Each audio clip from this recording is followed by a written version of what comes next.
Yes, I'm doing it right now. Okay, better go. Bye.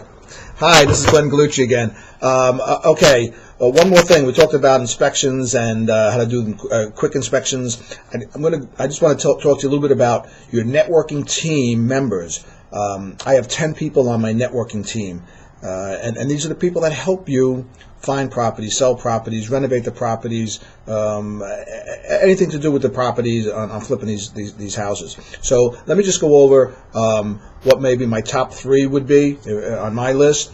And one of them is a real estate agent. A good real estate agent can be invaluable to you. Real estate people work very hard. Most real estate people do. They work days, nights, weekends.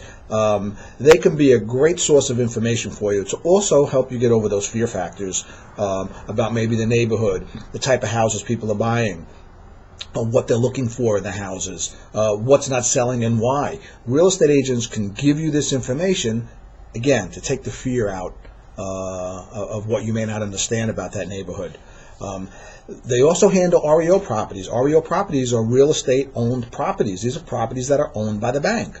The real estate agents have them. The days of going right to the bank, unless you have $50 million or $100 million to go right to the bank, doesn't happen. The banks give it to the real estate brokers, and the brokers have these properties, and they can assist you in making offers, which is very easy, to the banks. Okay, so there again. And a lot of times, here's a point to remember. A lot of times, the real estate agents or brokers, they actually know when the bank is ready to make a move. They know when they want to get rid of a property. So it can be, I've gotten calls saying, Glenn, they want to move this property, and I go in with my offer, and most times it's taken.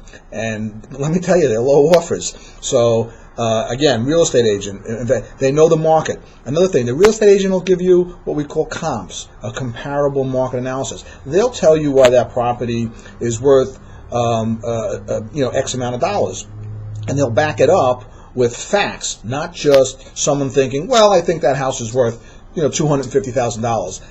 That's not comforting to me. I want a real estate agent to show me what other houses were recently sold that is just like the house I'm looking to buy. Okay, I've had I don't want to say real estate agents, but I've had wholesalers come to me and say, well, this house is worth about $450,000. And when I did my numbers, I said, well, you know what? I can't pay what you want and renovate it. And the response was, well, there's also houses in the neighborhood that sell for $800,000. So that has no bearing on the house that I'm buying. All right, so real estate agents will help you with this. It takes them literally 10 minutes, 15 minutes to do.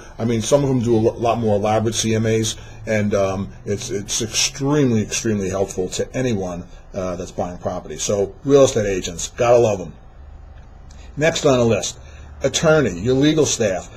Title companies. In some states, you can do it with a title. You can close these properties with just the title companies. But I still like to see, especially beginners, get an attorney involved. Let them check over your paperwork. Let them give you the necessary documents that you will need. Let them do it. You're paying them. Their fee is not exorbitant. It's pretty reasonable. Their closing fees. And the only thing I can say is try to get an attorney that understands the real estate market. Attorneys are there to protect you. Remember that.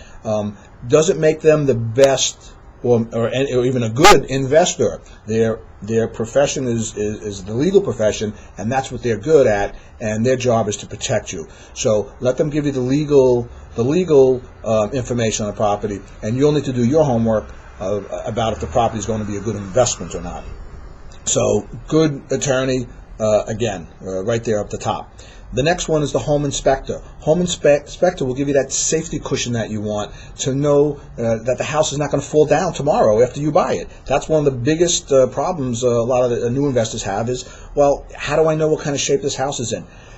Well, they'll go in and they'll crawl around. They'll put their hands in, their fingers in everywhere, and they go into places that I don't even go in. So good home inspector, again, invaluable. Plus, they're going to give you a whole report on exactly what you need to fix, okay? And there again, it's a few $100s for these inspections, but it's worth it, and I think it's just, that's why they're on my top 3 in this. They'll also find some of those monster problems that I mentioned earlier. So that's it, and we'll see you next time. Take care. Bye-bye.